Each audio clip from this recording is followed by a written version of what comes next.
Assalamualaikum warahmatullahi wabarakatuh. Pada kali ini kita akan membahas mengenai paraphilia disorders. Persiapkan dirimu dengan sebaik mungkin dan dengarkan materi dengan enjoy. Let's go. Sebenarnya apa sih itu paraphilia? Nah, paraphilia menurut DSM-5 2015 adalah bentuk ketertarikan seksual terhadap objek yang tidak lazim. DSM-5 juga memberi perbedaan terhadap paraphilia dan gangguan paraphilia dalam konteks abnormalitas. Lalu, kenapa sih paraphilia bisa terjadi pada individu? Nah, selanjutnya kita akan mengkaji penyebab munculnya paraphilia dilihat dari 3 pendekatan psikologi.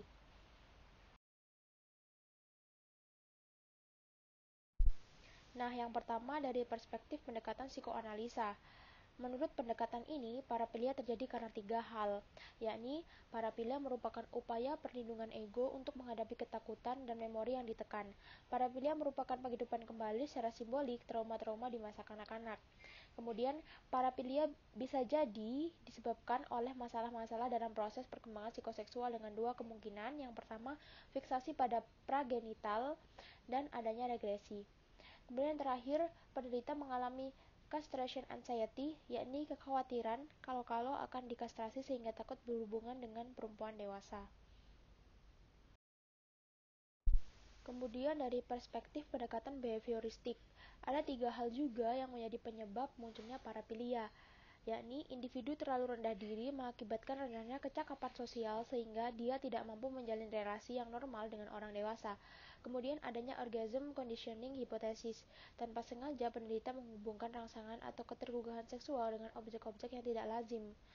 Kemudian terakhir ada rantai kekerasan atau victim abuser cycle, yakni pengalaman masa kanak-kanak, contohnya sebagai korban pedofilia. Terakhir dari perspektif pendekatan kognitif. Salah satu penyebabnya adalah adanya distorsi kognitif, di mana individu cenderung menampilkan karakteristik mereka. Mereka mempunyai pikiran atau ide-ide yang mengganggu, seperti pemaknaan yang terganggu akan sesuatu hal. Contohnya, orang yang memiliki gangguan exhibitionism. Mereka melakukan penyangkalan untuk meminimalisir konsekuensi dengan mengatakan, bagaimana saya bisa dibilang melukainya? Saya bahkan tidak menyentuhnya. Nah, selanjutnya adalah kriteria dari gangguan orang yang mengalami paraphilia. Individu paraphilia cenderung menunjukkan ketertarikan seksualnya pada salah satu dari berikut. Yang pertama, bukan manusia, contohnya benda-benda tertentu. Yang kedua, anak-anak di bawah umur. Yang ketiga, orang dewasa yang menolak. Dan yang terakhir, tindakan seksual yang memalukan dan menyiksa partner. Lalu, apa sih dampak dari gangguan paraphilia itu sendiri? Nah, dampak dari paraphilia sendiri sangat merugikan. Paraphilia bisa muncul dari faktor lingkungan. Dalam hal ini, kami membuat suatu proses di mana individu mengalami paraphilia yang kita kaji dari 3 pendekatan sebelumnya. Kebanyakan korban dari paraphilia adalah wanita dan anak-anak. Kita bisa lihat kasus-kasus pemerkosaan yang marak terjadi di Indonesia. Kebanyakan korbannya adalah anak-anak di bawah umur. Setelah mereka mengalami hal tersebut, timbullah rasa stres yang berujung depresi dan menjadi trauma yang pada akhirnya akan membentuk peluang munculnya paraphilia dari diri mereka.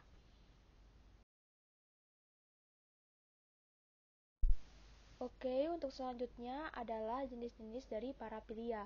Mungkin dari sebagian besar teman-teman masih sedikit tidak familiar ya dengan nama-nama ini. Oke, yang pertama ada vrotteurism, yakni penyimpangan seksual di mana individu memiliki fantasi dan dorongan seksual serta melakukan tindakan menyentuh atau menggesekkan alat kelaminnya pada seseorang. Yang kedua ada telepon skatologia, di mana tindakan melakukan telepon cabul, seperti orang-orang yang kebanyakan mendapatkan pesan-pesan atau telepon dari orang yang tidak dikenal, kemudian dia melakukan kekerasan, tindakan cabul melalui verbal, itu termasuk dalam telepon skatologia. Kemudian ada somnopilia. Menurut John Money tahun 1986, somnopilia adalah orang yang terangsang secara seksual dengan orang yang dalam keadaan tidak sadar, entah dalam keadaan tertidur atau dalam pengaruh obat. Kemudian ada fetishism, yakni seseorang mengalami rangsangan seksual ataupun berfantasi seksual dengan melihat benda-benda mati. Kita bisa lihat contoh fetis-fetis yang agak nyeleneh ya, misalkan fetis terhadap boneka, terus fetis terhadap sarung dan segala macam seperti itu. Terus ada voyeurism, yakni individu merasakan dorongan seksual yang sangat kuat dan mendapatkan kepuasan seksual dengan mengamati seseorang yang sedang melepaskan pakaian ataupun yang sedang melakukan hubungan seksual tanpa diketahui oleh orang yang bersangkutan. Selanjutnya ada exhibitionism, yakni individu memiliki fantasi dan dorongan seksual serta dapat mendapatkan kepuasan seksual dengan memperlihatkan alat kelaminnya kepada orang lain. Kemudian ada sexual sadism, di mana penyimpangan seksual individu memiliki fantasi dan dorongan seksual serta mendapatkan kepuasan seksual dengan melakukan tindakan yang menyakitkan secara fisik maupun psikologis terhadap pasangan seksualnya. Kemudian ada seksual masochism, yakni sama dengan seksual sadism, bedanya hanya dalam peran yang dilakukan. Dalam seksual masochism, penderita gangguan menerima perlakuan sadis. Kemudian ada pedofilia. Nah, pasti tidak asing lagi dengan nama ini. Gangguan pada individu yang memiliki dorongan dengan fantasi seksual serta melakukan tindakan seksual terhadap anak-anak pra-remaja, umumnya berusia 13 tahun ke bawah. Lalu, apakah parafilia bisa disembuhkan? Jawabannya, iya bisa. Lalu bagaimana caranya?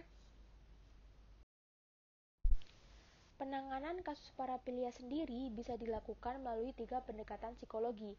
Yang pertama ada pendekatan psikoanalisa. Terapis yang menggunakan psikoanalisa akan menggali lebih dalam mengenai masa lalu orang yang bersangkutan. Jika persoalannya adalah masalah rendah diri karena figur ayah terlalu kuat, maka klien akan dibantu dalam menyelesaikan masalah yang tidak selesai sebelumnya. Kemudian yang kedua dari pendekatan kognitif. Klien akan dibantu untuk mengubah pola pikir mereka.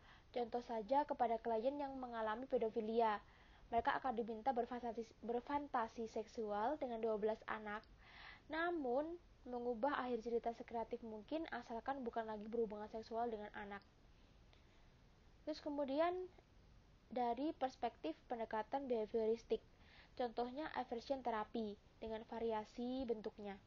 Dalam terapi ini, klien akan diajarkan untuk tidak jadi menyukai aktivitas penyimpangan seksual. Jika tadinya aktivitas ini membawa kenikmatan, maka sekarang aktivitas itu dibuat tidak menyenangkan. Contohnya covert sensitization, dengan menyebarkan bau busuk dalam ruangan saat klien sedang membayangkan tindakan penyimpangan seksual. Nah, sebenarnya pendekatan kognitif dan behavioristik ini dapat digabungkan. Mereka yang terbatas dalam keterampilan interpersonal akan dibantu untuk mengembangkannya melalui kombinasi dari pendekatan tersebut. Mereka juga belajar meningkatkan harga diri dengan menemukan dan mengelola kelebihan mereka, kemampuan mengelola stres dan menyelesaikan tugas, serta menyelesaikan masalah yang mereka alami. Oke, pembahasan mengenai parafilia sudah selesai. Terima kasih telah meluangkan waktu untuk menyimak dengan baik. Semoga bermanfaat. Assalamualaikum warahmatullahi wabarakatuh.